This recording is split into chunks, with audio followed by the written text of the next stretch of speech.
wa chama cha National Platform. Yes. Bagamba itise kulaba kya ogana itise tuka kunye etukidde tanya matabangu salo ni matabangufu no kwetambula etya tuli kyekigina maaso abawulire gw'omukozi w'ekibiina tukwasaganya kakwenda kikezo obuvunanyizibwa bwe twewa ne bannayuganda ne babutuwa gezaako okulungamya kino okusomoozebwa kw'amaanyi nnyo. Olunaku lw'eggulo waliwo omuwala namawulire waffe bamuyita Swabura Kiganda ow'omukisa, bagenda ne bamuwamba mu drone ne bamutwala eyo. Poliisi Nyango ajogerera mu Kampala Metropolitan n'agamba ffe tetumulina, bagende babuuzeeko ku security agencies endala. You can imagine poliisi erina okukeeping a law and order, yevunaanyizibwa ku bannansi nega nti ne bamunaaba mu ngalo tunaye ffe tetumulina tetumanyi. Namulaba ku TV ne ngamba musajja wattu netusigala nga tunoonyereza. Olunaku lw'eggulo yateereddwa yabadde awo ku CMI, babatwala ne babayisaamu empi ne bakola ki, bamubuuza kakati mwe mupulaninga ki ne Bakyagulanyi Ssenyonyi abo naki enogane kakati ono mwana munamawulire waffe nagamba naye nze kyange nkwata kamera nentega bwenti bimwagala okubuuza zimubuuza mukyamu. Eventually bamukyajinze na musango kinno terrorism si bwe butujju.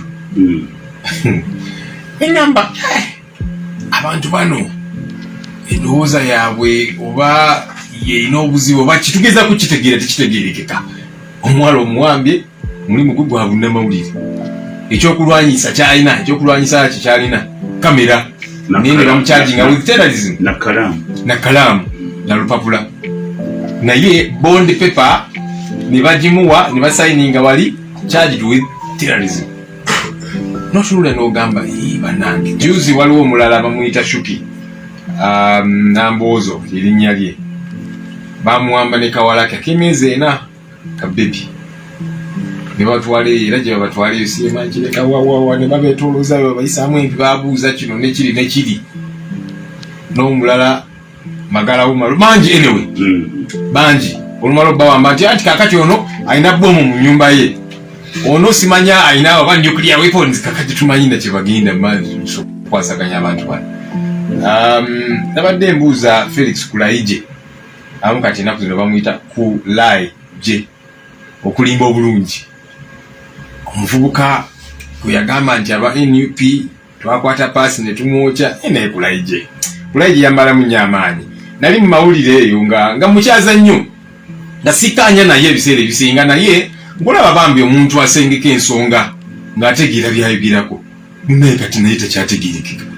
Omwana bamwokya paasi mu NUP twamwokya paasi tuvumaganye gavumenti. Ningamba Kulayigye naawe awo ku level eyo gy'otuuseewo ng'ogyeko ekyo ekirala n'okwetambula etya eggwanga lyagala kumanyi kitegedde waliwo otali sebenkefu kibiina kyammwe byonna bibi naye ebirala we forward eriki politically omanyi ffe twagamba nti buno obuvunaanyizibwa bwe tulina yes tubukwasaganya ku lwa bannayuganda, naye ffe nga bannayuganda buvunaanyizibwa bwaffe ffenna. Kyagulanyi ayinza okulembera olutabaalo luno naye tajja kikwasaganya yekka, era twagala okwebaza bannayuganda abali eyo nga babuufu tebakkiriza kubabuzaabuza. Yes basigala batuwa endowooza zaabwe n'ebirala naye nga tusigala tuli solid. Of course tuli registered political party, twalibadde twetaayaaya obulungi nga Mwami Museveni bwakola ennaku zino naba ne mutabani we, naye byakola sibitegeera kubanga mu mateeka tebikkirizibwa, akyali saabi military officer, naye eggwanga lyaffe bwe lityo kubanga mutabani w'omukulu. Naye kakati ffe ekibiina ekiri registered ekiwandiise ogamba nti kakati Ssenyonyi ngenze eggulu ng'omwogezi w'ekibiina either okumubilizinga okola ki migo tiyagasi na kino ebirala. Juzi mwala wa chairman Nyanzi Ssaabakunzi waffe yali kyenjojo ne bakuba ne bawalabula nga ki. This is a registered political party. Semateeka agamba ati Semateeka ali very clear. In fact ne Public Order Management Act gye beesigamako lwakuba tebamanyi gisoma na gitafuta bulungi. First of all tegamba kwakati kye beekwasa nti kakati teeka tiribakkiriza, naye Constitutional Court yavuddeyo ensangi zino n'erambulula obulungi n'egamba nti article chapter 4 for starters yetuyita Bill of Rights mu constitution yaffe ewa abantu ebbeetu okwetaayaaya yabadde esalawo omusango gwe twekalakasaamuko ku nsonga za OTT. Nze Kyagulanyi n'abalala mwatula twakwata biko nawo nali kyali mawulire ninga ngambe n'ensonga nkyamu so kati ne bigwere mu constitutional court nti abantu balina eddembe okwetaayaaya, freedom of expression, freedom of assembly. Ne kati bano bo bagamba nti nedda temukkirizibwa. Naye ate ne Public Order Management Act eyo egamba nti meetings eziri regulated by Public Order Management Act size eziri ez'ebibiina eza political organs. Naye etteeka tebalisoma just batambulanga bwe baagala, naye byonna babikola tusigala tuli strong, tusigala ku mulamwa, tumanyi tujja kuyita mu bugubi obw'ekitalo. Amaanyi ga Nuupu galiriddawa? Amaanyi ga Nuupu gali mu bannayuganda abakoowu abaagala enkyukakyuka, abaagala ebintu bitereere. Naye Mwami Museveni ali Masaka ng'oli afunabyogerako naka vidiyo kembadde ndaba katambula mubuka yesaze overall eya yero, ayambadde n'empere eya yero n'agamba nti ali Museveni sikyamubanja kubanga ndidde emmere n'amazzi nywedde, ebyokunywa nywedde, era kati nize ka transport refund oba yakafunye.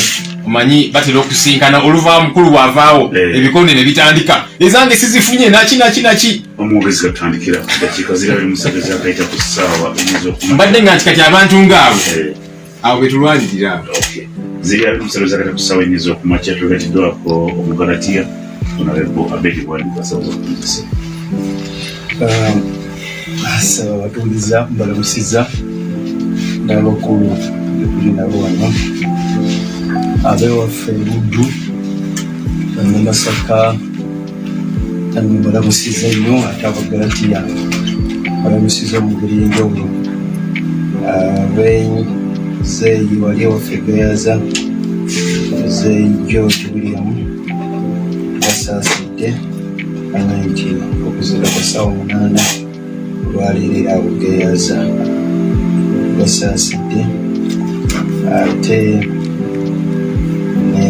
manyi nti waliwo olumba awo mbakayawula olwomukulu kayawula naye tulina mu ngeri y'enjawulo Wangi tulinamu awo ekibiina kyema Wangi n'abalala bangi wiikendi abafiiriddwa abantu bamwe mukkirize tubasaasire tubagatte wamukkiriza obutabamenya mannya tubasaasidde. Yekyabakuzaawo beebaza olw'okunyumbira bulungi bwansi ku lw'omukaaga oluwedde, ate neneebaza mu ngeri y'enjawulo Okimo kubanga yakiwomyemu omutwe ne City Mayor Honorable Florence Namayanja ne ttiimu yaffe yonna.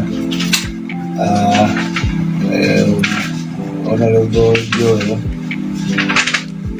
agaye nti omukulu yabaddeko waffe yagenyiwaddeyo tafuna akakisa tunayogera bannabuddu ne batuwulira ensonga zaffe bazikutteko tuyinza kuweza muri zino dakiika zizo zirabiri mu ttaano tulina Honorable Javira Ssemwanga w'Oluyamba